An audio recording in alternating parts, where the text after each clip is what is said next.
Pessoal, boa noite. Essa aqui é uma aula gravada. Nós estamos com a turma de Técnico em Marketing da ETEC de Mococa, Francisco Garcia. Hoje é uma quinta-feira, dia 10 de junho de 2021, e a aula será sobre redes sociais, sobre a nossa postura diante do mundo digital, né? Para isso, o professor trouxe um filósofo chamado Jean Baudrillard. O Jean Baudrillard, ele é um dos responsáveis, pelo pensamento moderno atual. Ele viveu de 1929 a 2007 e o responsáveis pelos pensamentos modernos acerca das nossas relações com o mundo digital, né? É interessante notar que a partir dos anos 50, 60, a humanidade ela passou a conhecer o mundo virtual de forma mais cotidiana, mais presente. Começa ali pela televisão, né? Aos poucos a gente já tem os computadores, nos anos 70, principalmente em órgãos do Estado, e nos anos 90 os computadores chegam às nossas casas. E nos anos 2000, a internet, né? A ponto de que em 2021 nós temos internet e um computador, cada um no seu bolso, né? Individualizado. Isso trouxe impactos na nossa sociedade, tá? E o Jean Baudrillard, ele percebeu esses impactos lá atrás, né? Nos anos 90, mesmo nos anos 80, conforme a nossa sociedade ia se tornando cada vez mais dependente dos robôs, né? Do mundo da inteligência artificial. A gente trata isso como se fosse algo recente, e não é tão recente assim, tá, pessoal? Anos 80, a presença da inteligência artificial, a presença dos computadores já era sensível na nossa sociedade, tá? O que aconteceu é que, a partir dos anos 90 e, sobretudo, dos anos 2000, essa inteligência artificial, esse consumo, os computadores e a internet se tornam disponíveis à população geral, se tornam um bem de consumo. Nós passamos a consumir esses produtos, né? E isso também alterou a forma como a nossa sociedade se comunica, tá? Diante dessa situação, o Baudrillard ele fez uma seguinte análise, não é? A nossa sociedade, ela é caracterizada como uma sociedade de massas e também uma sociedade da informação. O que são essas duas situações? O que é ser uma sociedade de massa e o que é ser uma sociedade da informação?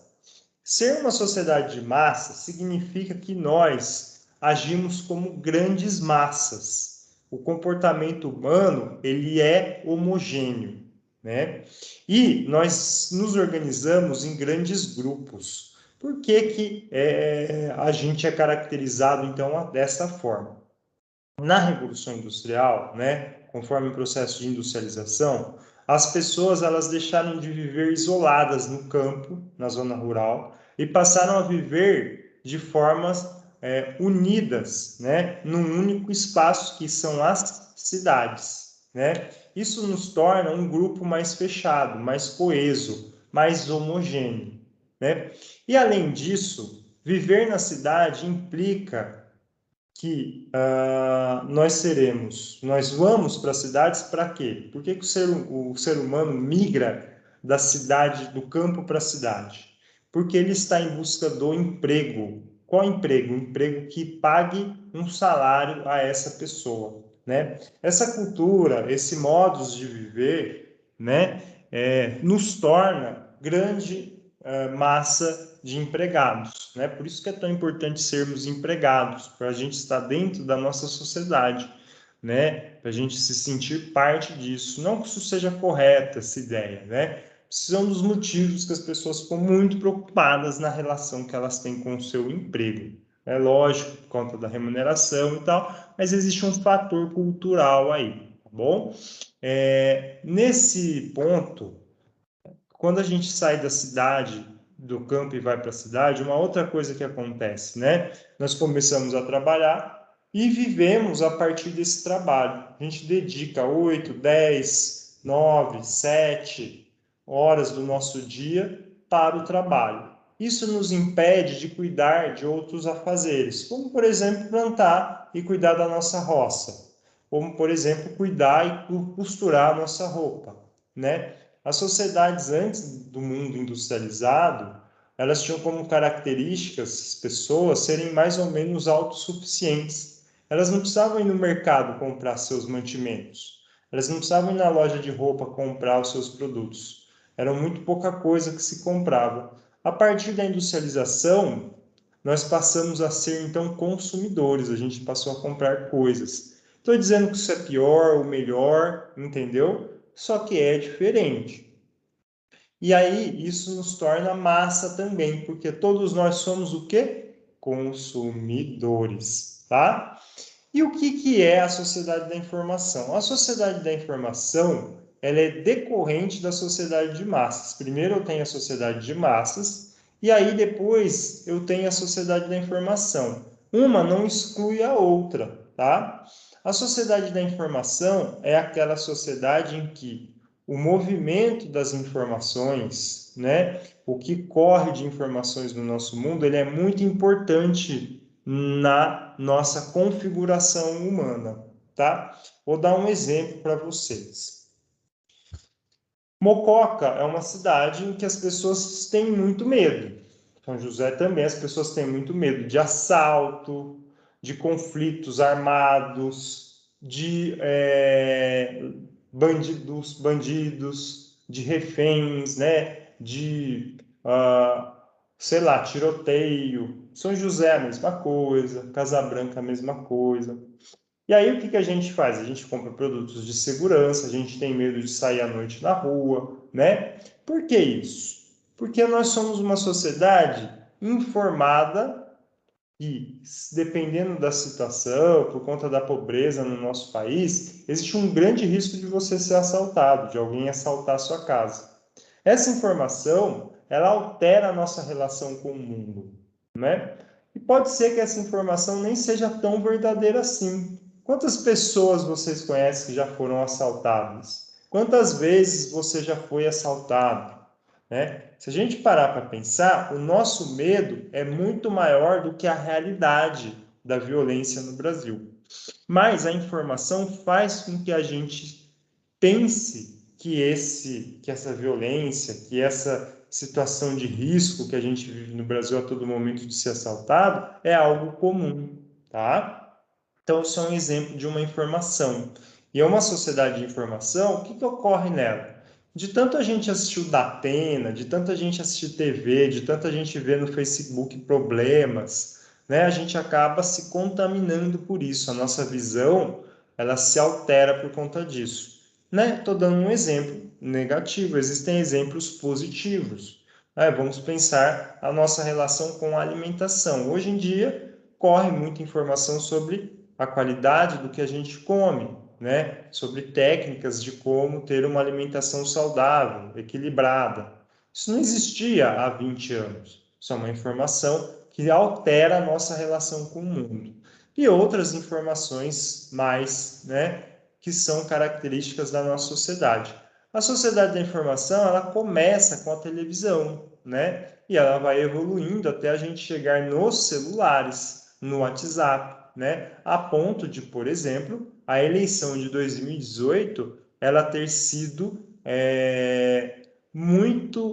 ter muita relação, os resultados, com o mundo da internet, né? O candidato que mais soube utilizar das redes sociais foi o candidato vencedor, que foi o Jair Bolsonaro, né? Ele usou esse mundo das informações no sentido de levar as eleições. Não foi o primeiro a fazer isso, né? Porque todos os candidatos trabalham com marketing, trabalham com marqueteiros eleitorais importantes. Vocês são dessa área, podem atuar nessa área. Mas, em termos de redes sociais, o Bolsonaro ele usou isso de forma revolucionária, garantindo, eu acredito, tendo sido um dos motivos que garantiu a eleição dele, né? Então veja que a informação ela é muito importante. Só para vocês terem uma ideia, no século XIX, uma informação sobre um episódio importante que aconteceu na Europa podia demorar de 2 a 3 dias para chegar no Brasil, ou às vezes nem chegava, né? Ficou por conta dos livros de história.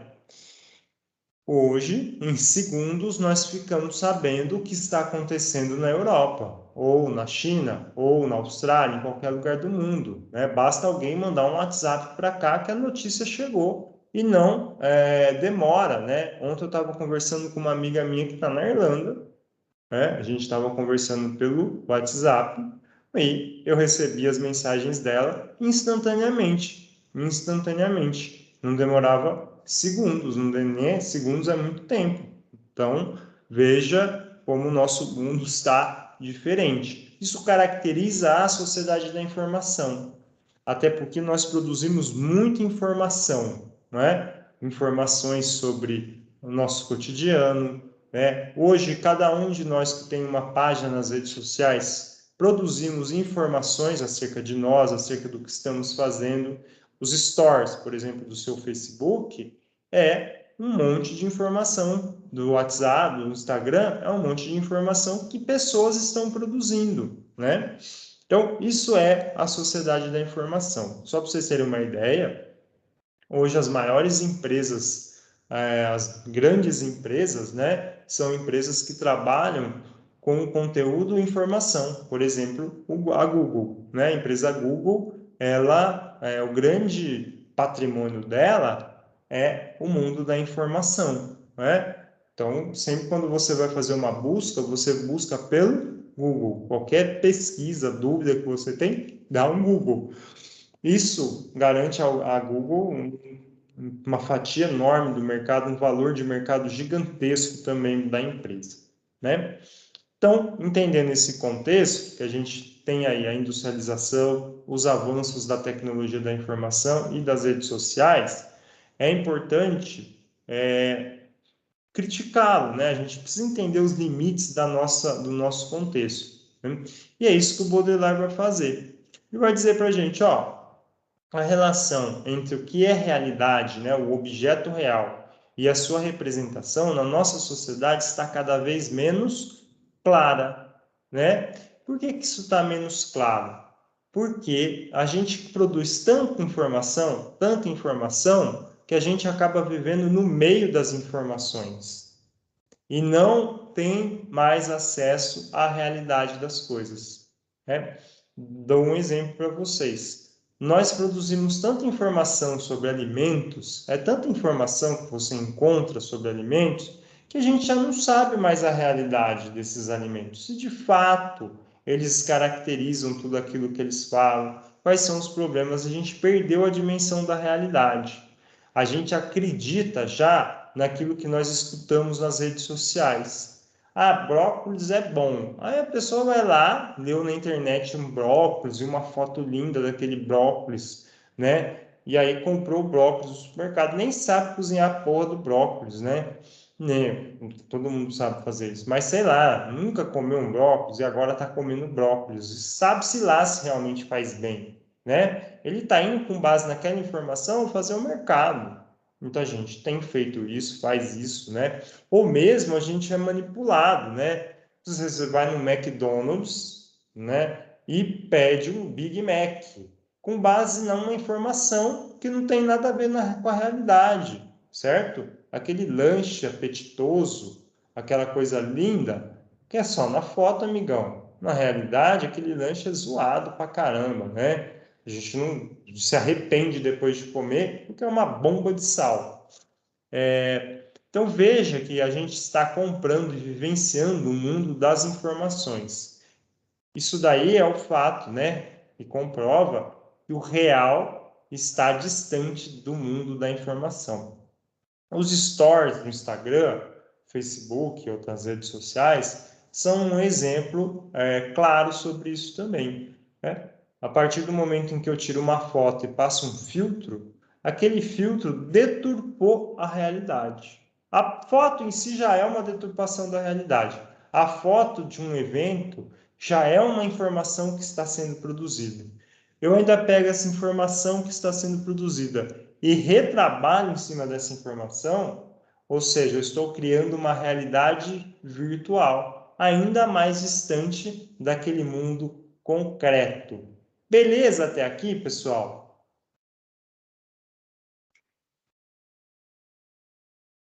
Hein? Samara, Elisângela, Reinaldo, Sim, João Vitor, Maria, alguma dúvida?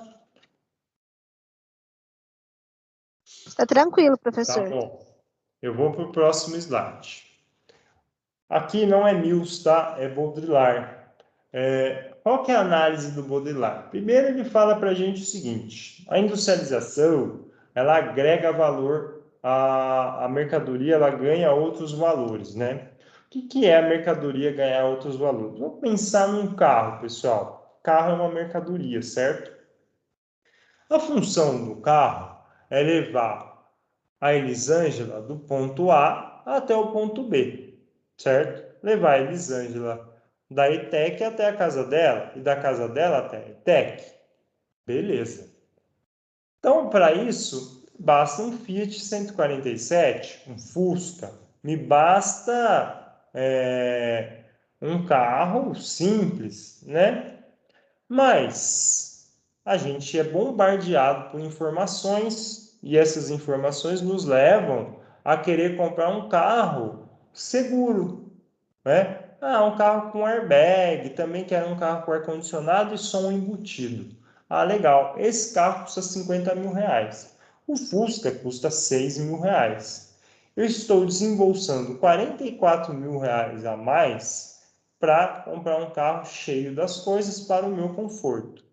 Por quê? Porque ele tem um valor agregado, outros valores, né? Que não somente o de transportar a Elisângela da ITEC para casa e da casa para a ITEC, né? Ah, vai ter um sonzinho, ah, pode viajar de fim de semana, porque eu vou ter um carro confortável, né? Então, veja, estou agregando valor, e isso aumenta o valor dos bens. Nós somos levados a consumir isso, tá? O Baudrillard vai falar que isso ocorre com o mundo das informações. Quando a gente trabalha informações, imagina uma notícia de jornal veiculando sobre a guerra que está acontecendo, né, os conflitos que estavam acontecendo entre Israel e Palestina. Eu posso agregar valor nesse produto, né? Essa notícia é um produto, viu, gente? Notícias, informações são produtos. Eu agrego valor, falo, gente, leiam este meu artigo, principalmente vocês que estão aí cursando a ETEC, que vai ajudá-los na prova de ética, cidadania organizacional do seu professor Marcos, né? O cara que vinculou o jornal. A notícia, você fala, nossa, então eu vou ler. Eu vou abrir o site e vou ler essa notícia, porque isso vai me ajudar. Pode ser que nem te ajude, né? Mas eu acabei de agregar um valor sobre isso, né? Da mesma forma, eu posso tornar essa notícia mais palpável, mais fácil de entender, né? Então, eu trabalho técnicas de linguagem, trabalho formatos, desenhos, né? Fotos, faço toda uma preparação daquela notícia para que você tenha interesse em ler a notícia, né? Isso é agregar valor, bom? Isso é agregar valor, isso é tornar mais apetitoso aquilo, tornar mais interessante para o consumidor. Somos consumidores de notícia, tá bom? O Baudrillard vai falar um outro ponto importante, né? Que o avanço tecnológico ele cria realidades a partir do nada, muitas vezes mais estimulantes do que o real. Isso acontece muito, pessoal, muito mesmo, quando a gente está falando, por exemplo, da indústria pornográfica, né? E aqui sem moralismo, lógico, né? No sentido de que as informações que estão contidas naquela filmagem sobre um ato sexual entre dois seres humanos não reproduz, não tem conexão com a realidade. Não tem conexão com a realidade. Aquilo ali é feito de forma treinada, são várias etapas de uma gravação, tem cortes, tem ensaios, né? E aquilo, para os seres humanos e para muita gente, chega a ser até mais estimulante, mais prazeroso do que o sexo real, né? A ponto das pessoas irem para as camas, né? Para as camas que eu quero dizer, nas relações com outros seres humanos sexuais, tendo como imagem e ideia a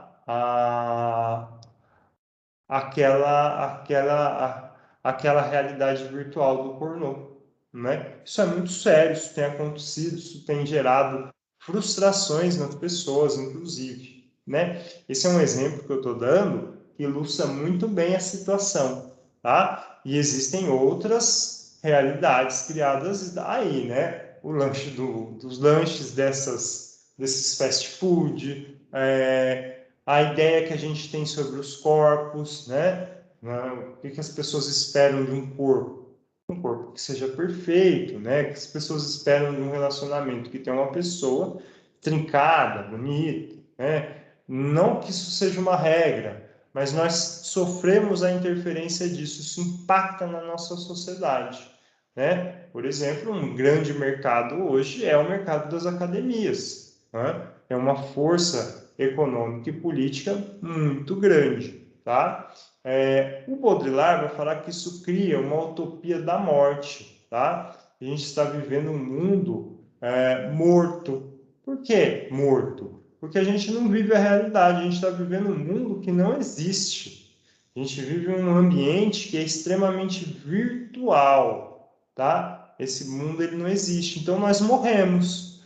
A partir do momento que nós não sabemos viver o real, significa que a gente está vivendo um mundo que não existe. E se a gente vive e reproduz esse mundo que não existe no nosso cotidiano, amigo, você está fora da realidade, você está vivendo a morte, né?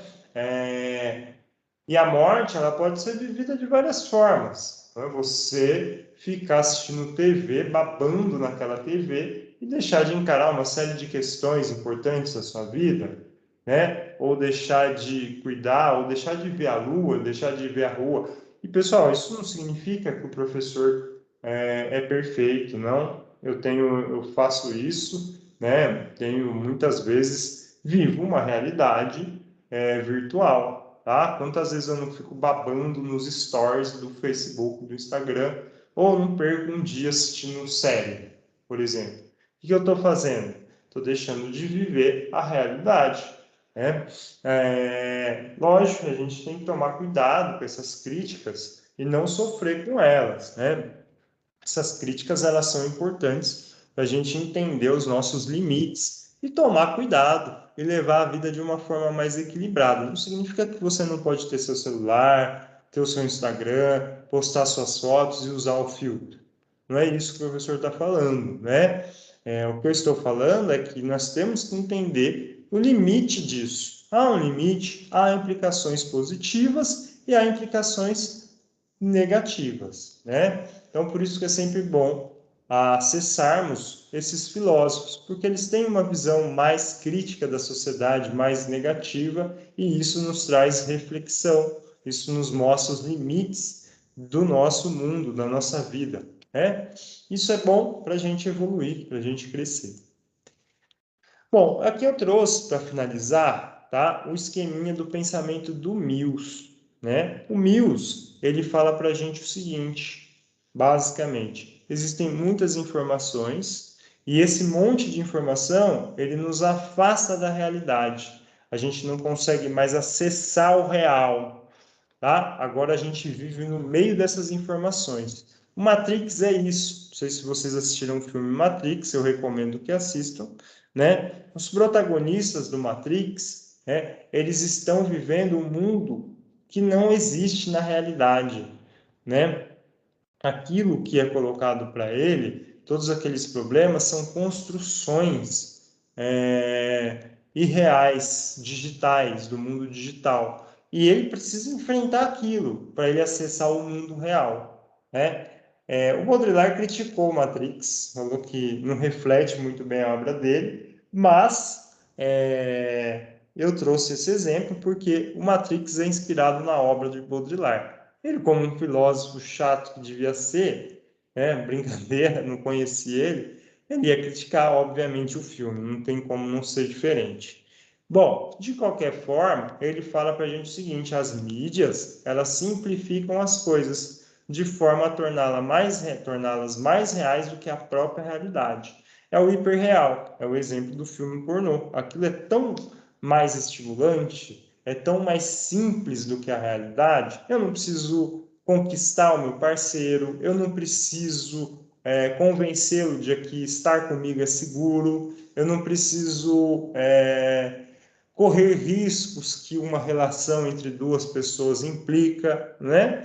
E aí eu prefiro o quê? A realidade virtual, que aquela realidade virtual, ela é muito simples, né? Muito simples, é muito fácil, né? Então eu me conforto, me acomodo ali na realidade virtual.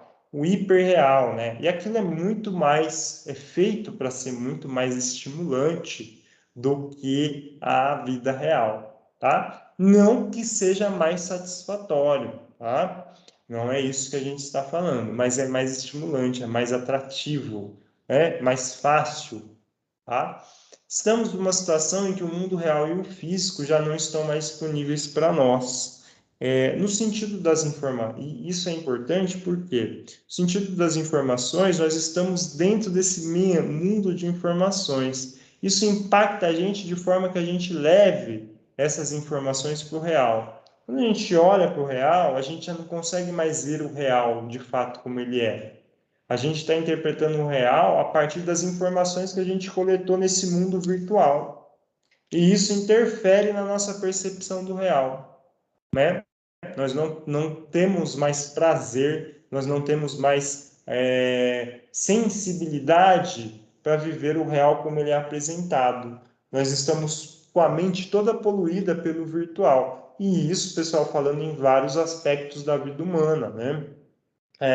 As pessoas, por exemplo, hoje, elas viajam com base nos stories dos amigos. Ah, o meu amigo foi para Natal e tirou uma foto linda lá em Natal. Ah, eu quero ir para lá.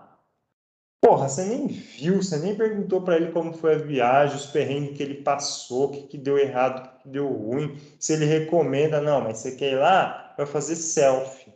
Veja que nós estamos completamente contaminados por isso, né? A complexidade do real, ela se perde, então, né? A gente não consegue mais vivenciar essa complexidade da realidade. E o que isso significa, né? No fundo, a gente vive essa realidade, mas a gente não consegue mais conviver com a realidade. Ela é muito difícil. Daí a gente desenvolve uma série de doenças psíquicas, né? Ansiedade, porque a gente tem dificuldade com aquilo que é incerto e a vida é cheia de incertezas. A gente desenvolve uma série de crises, né? Por conta de medos desnecessários. A realidade começa a nos assustar demais, né? Então, isso é uma coisa muito característica da nossa sociedade. E isso, pessoal, afeta inclusive este que vos fala, né? O professor. Eu não sou padre nem pastor para dar sermão. Eu só estou trazendo aqui para vocês uma situação, um contexto que atinge a todos nós, tá? Daí a frase que eu trouxe no começo da aula, no começo dos slides: vivemos num mundo com cada vez mais informação e menos sentido. Ou seja, as informações são tantas, tantas, tantas, o mundo que a gente vive é esse mundo de informações, que a gente não consegue mais olhar aquilo que é real, concreto, a gente tem dificuldades de vivenciar isso, né? Então, quando eu vou viajar para Natal com base na foto dos meus amigos, eu estou vivenciando aquele mundo digital das fotos.